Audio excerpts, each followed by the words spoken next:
Okay, so today is day 9 of my experiences working in the intensive care unit at Bellevue Hospital in New York City. Today I got up early and I got to the hospital earlier than normal. I talked about logistics on one of my earlier videos, and there's so many patients in the hospital right now and so many employees that sometimes in the morning there's as much as a 20-minute wait just to get on an elevator. Bellevue Hospital is like 26 floors high, and so for us to take the elevators, we have to wait. And we've been kind of sneaking in and making our way up to the floors through the stairs, which is actually really hard. But today I got there early and made it up to the floors and went and checked on all my patients. And I know so many of you guys are praying for them. And so I just want to give you the good news that all 6 of the patients that we're praying for are still alive, and which is incredible to me because they're all critically ill. This virus has taken just a terrible, terrible toll on the lungs of so many patients. And I want to ask you guys to expand your prayer list to 8. I know that's a lot, but what I've been doing is all the patients that I've interacted with, really I'm praying for all of them, but there's 8 patients that I've interacted with this week that I took care of one day or the other, that are still in the unit, and I'm praying for them as I walk by their beds, and I pray that you will join me in those prayers. Now, I know we're not going to save everyone, but I think we can have an impact and on these patients. So if you'll just continue to pray for me.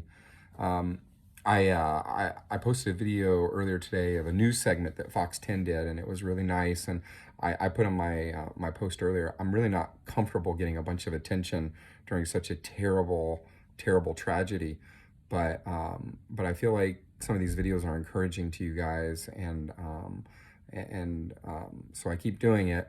But today I was thinking about that a lot, and I wanted to draw attention to others, not me, and what I'm doing, but some of what the other people are doing. So I took some photos over the last week or so of some of our employees as they're working, and I wanted to show you some of those and tell you the stories of some of these people.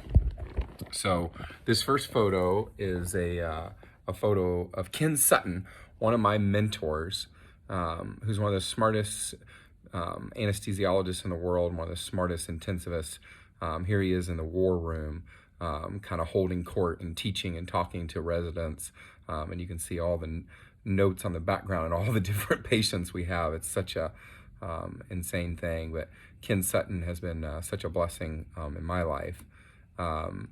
This is a respiratory therapist who's worked at Bellevue Hospital for 20 years, and her name is Lana.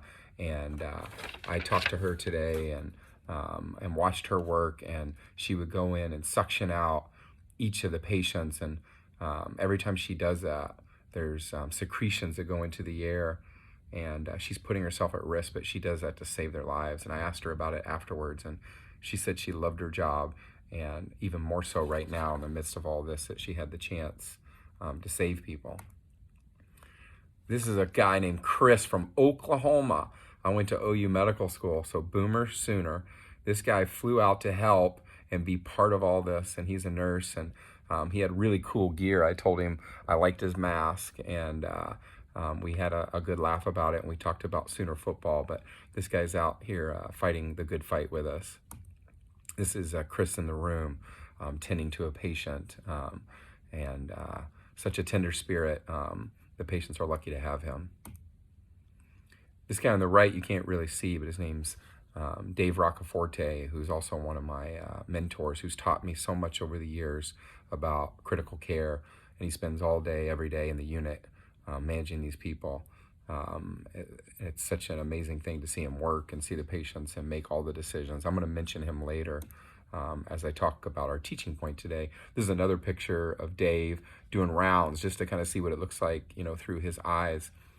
Incidentally, the guy on the left is a pain management doc that I'm good friends with, Nicholas Bremer.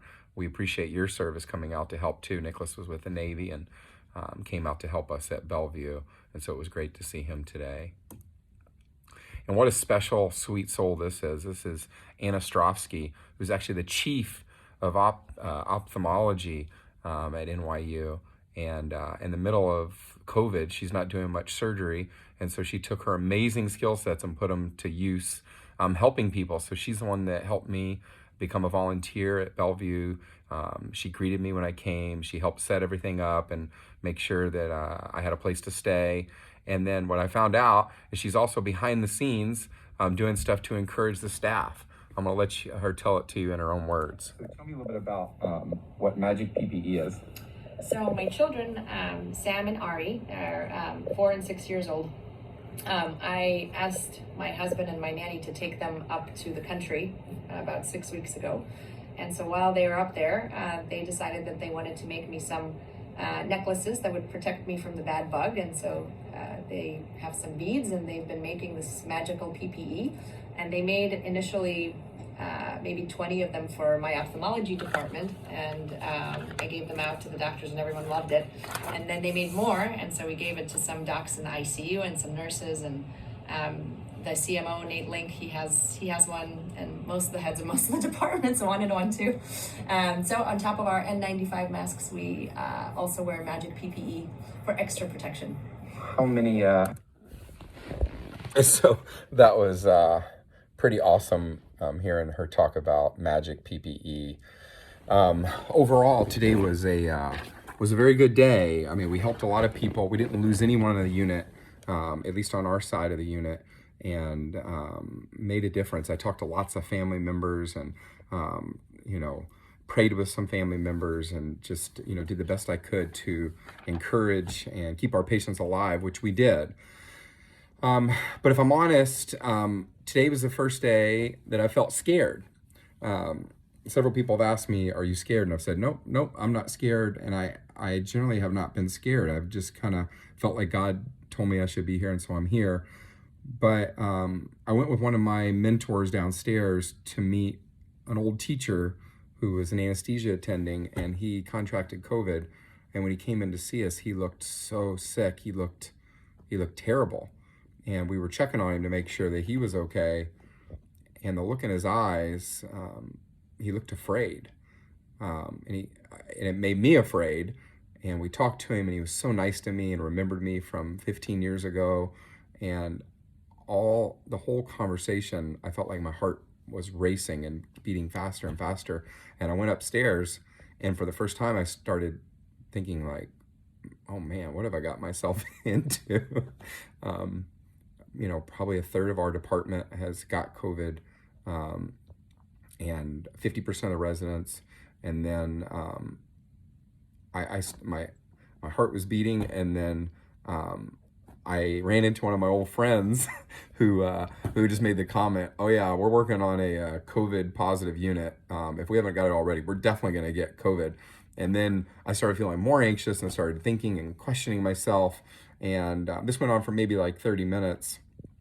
And then as luck would have it, I got an alert on my phone, and I checked it, and it was Facebook. And you get like these alerts sometimes, and someone had tagged me in a post, and it was a photography friend of mine named Anna Jo, and she posted a repost of something that I put up 2 years ago about faith. And it touched me so much when Anna was posting this.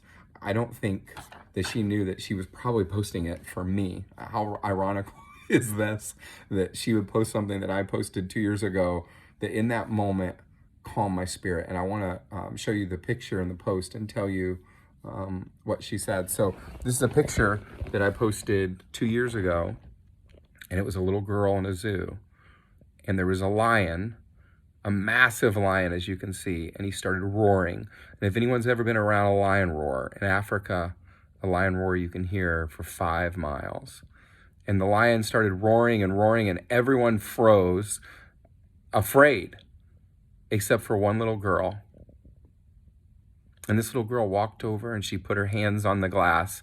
She stared it right in the eye and said, "Calm down." And just like that, the lion stopped roaring. And it was an incredible moment, and I had my camera with me, and I photographed it. I actually gave a picture of this to her dad. And this moment meant so much to me at that time, and even more so today when you think about faith. I'm going to tell you what it says in the Bible. It says in Hebrews 11, faith is the confidence in what we hope for and an assurance about what we don't see. This little girl, you can't even see the glass in this photo, but she trusts the glass is going to protect her. And as I started to think about it, I trust God that He's going to protect me in the midst of all this. And when I saw that post from Anna Joe, I just had a peacefulness about me that I'm exactly where I need to be. I'm doing exactly what I'm supposed to, and my fear went away and was replaced with confidence and strength that I was doing the right thing. So I want to finish, but first, I do want to give you a teaching point. On rounds today, Dr. Roccaforte told us that to be a good intensivist, to keep these patients alive, there are 500 separate things that we check every day, sometimes 3 or 4 times a day. And he made the point, with 20 patients on the unit and a 500-point checklist, that's up to 20,000 things that we have to check today in order to do a good job. And it made me think about a couple of concepts. One is 6 Sigma for healthcare, and one is checklists and processes. For doctors out there, if you get a moment, I recommend that you read a book called The Checklist Manifesto by Atul Gawande, who's a wonderful physician and writer.